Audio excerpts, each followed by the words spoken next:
साथियों, सभी लोगों को जय सर्वश्रेष्ठ। कितनी बड़ी विडंबना है साथियों। एक बहुत बड़ा खानदान था, मान लीजिए प्रजापति का। कुछ भाई यहाँ रहते थे, कुछ भाई वहाँ रहते थे, कुछ भाई उस ज़िले में, कुछ भाई उस विधानसभा में, कुछ भाई उस राज्य में, सब फैले हुए बिखरे हुए हैं। और इन फैले बिखरे भाइयों के अंदर आपसी एकता, आपसी एकजुटता न होने की वजह से सब के सब परेशान हैं, सब के सब समाज में बेइज्जत हो रहे हैं, सरकार से हिस्सेदारी नहीं मिल पा रही है, गरीबी का शिकार होते चले जा रहे हैं। इसका जिम्मेदार कौन हो सकता है साथियों? इसके जिम्मेदार शायद मैं भी हूँ, आप भी हैं और लोग भी हैं। केवल स्मार्ट बना होने की वजह से, ज़्यादा जानकार होने की वजह से हमारा समाज पूरी तरह से गर्त में है। इतिहास बहुत बड़े हैं अपने समाज के, और इतिहास को लोगों ने दबाया है, मिटाया है, ख़त्म किया है।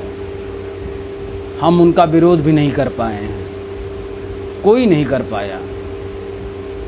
इतिहास कैसे लिखा जाता है, थोड़ी सी जानकारी आपको देना चाहूँगा। एक दिन एक लड़का जा रहा था, वो समण समाज का लड़का था।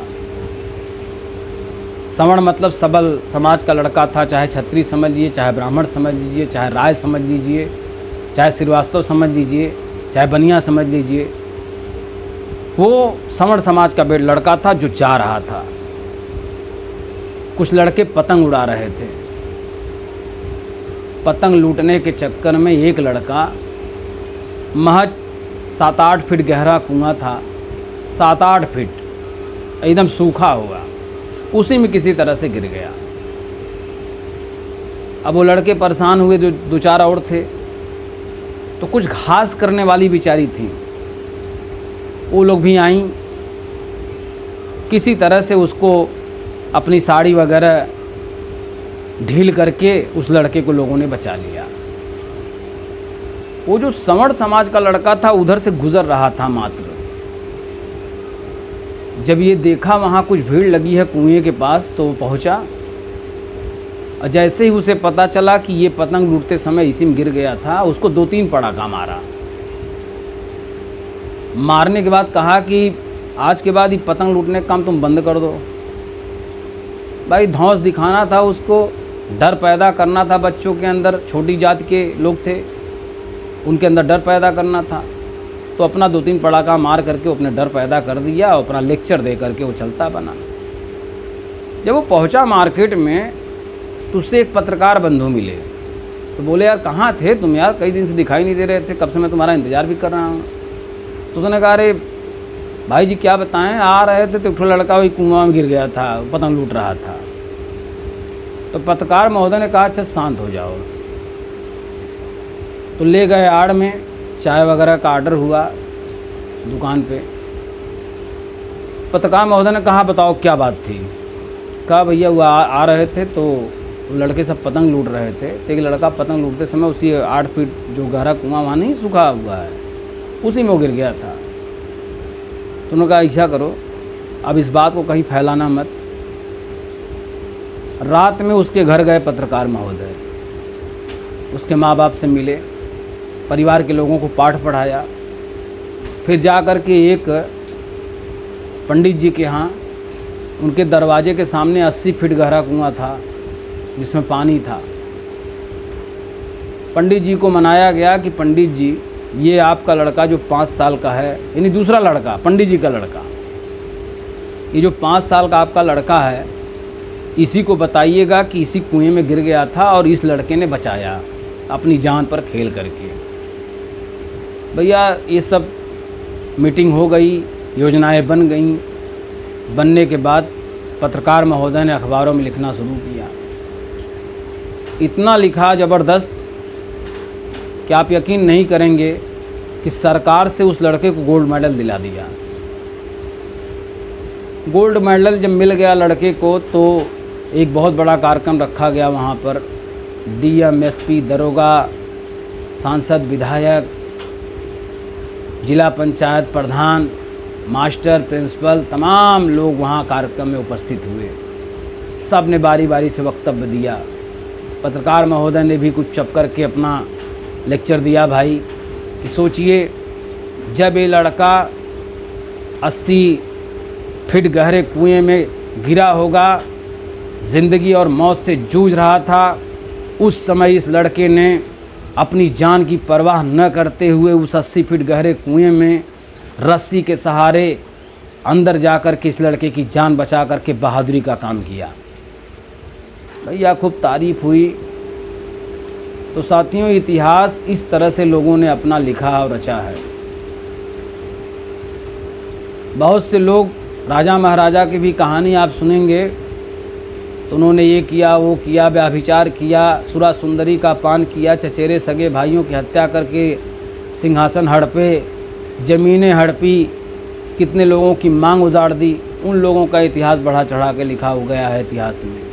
अभी आप कोई काम ऐसा कर दें तो आपका इतिहास इस तरह से लिख दिया जाएगा कि आप उभर नहीं पाएंगे। तो इतिहास को लिखने का काम इस तरह से लोगों ने किया है और हमारे प्रजापति समाज का इतिहास पूरी तरह से दफन होता चला जा रहा है।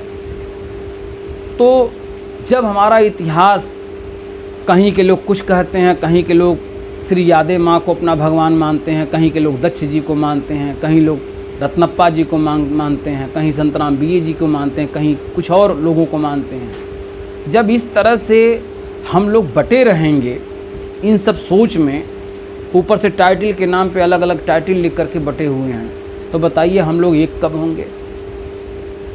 तो साथियों, कुल मिलाकर के मेरा कहना ये है कि अगर इतिहास लोगों ने मिटा दिया है तो हम लोगों को नए सिरे से नया इतिहास लिखने की ज़रूरत है।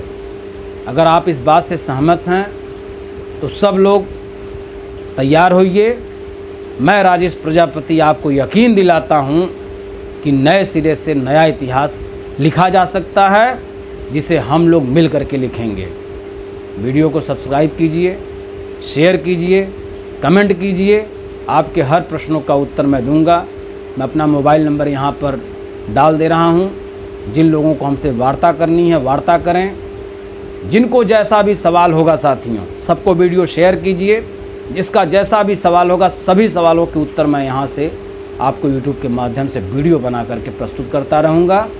और आइए एक मंच पर हम लोग एकजुट हों, क्योंकि ये जो 16 पार्टियां बनी हैं, सब की सब बकवासगिरी काम कर रही हैं। कोई समाज को एकजुट नहीं कर रहा है। सब अटैची के चक्कर में पड़े हुए हैं। कोई मंत्री, कोई विधायक, कोई सांसद बनने के चक्कर में पड़ा हुआ है। और आपने देखा होगा, विधायक सांसद बनने के बावजूद भी समाज की सेवा नहीं हो पाई है, समाज की कोई कद्र नहीं हो पाई है, न समाज का कोई काम हुआ है, न समाज को नौकरी मिली है। तो कुल मिलाकर के साथियों, समाज को ऊपर उठाने का सिर्फ एक कारण है, वो है एक राजनीतिक पार्टी होनी चाहिए। जब तक हम लोग एक झंडे के नीचे नहीं एकजुट होंगे, तब तक हम लोग का विकास नहीं होगा। और हमारे समाज को पतन के रास्ते पर ले जाने का काम विध्वंसक प्रवृत्ति के जो हमारे युवा हैं, जो हमारे विध्वंसक प्रवृत्ति के शिक्षित लोग हैं, जो विध्वंसक प्रवृत्ति के सरकारी नौकरी पेशा में हैं, यही लोगों ने समाज को छिन्न भिन्न किया हुआ। क्योंकि इनका काम, कोई लक्ष्य पाने के लिए परेशान है युवा, तो कोई लक्ष्य पा चुका है, 60-70 हज़ार, 80 हज़ार, 1 लाख रुपया महीना कमा रहा है, उसको समाज को एकजुट करने का क्या मतलब है। ऐसे लोग हमारा विरोध भी किए हैं, जिसकी वजह से, और ऐसे लोग विरोध ही नहीं बल्कि इतना बुराई किए हैं, जिसकी वजह से हम जा कर के माननीय अखिलेश जी से मिल कर के अपनी पार्टी को विलय किया था। लेकिन अब हम अपने स्टेटमेंट को वापस लेकर के पुनः अपने समाज को एकजुट करने के लिए वापस आ रहा हूँ, बशर्ते आप लोग सपोर्ट करें। तब मैं आपके दरवाजे पर 10 रुपया, 50 रुपया, 100 रुपया लेने नहीं आऊँगा, क्योंकि मुझे कोई लुटेरा कहे, ये मुझसे बर्दाश्त नहीं है। तो यूट्यूब के माध्यम से आप लोग विचारों के माध्यम से एकजुट होइए। जहाँ इच्छा कहें वहाँ जनसभा लगवाइए। मैं आऊँगा उस जनसभा में संबोधित करने, और समाज को मैं चाहता हूँ कि मंजिल पे पहुँचाऊँ। मेरी सिर्फ यही इच्छा है, दूसरी कोई हमारी इच्छा नहीं है। धन्यवाद साथियों।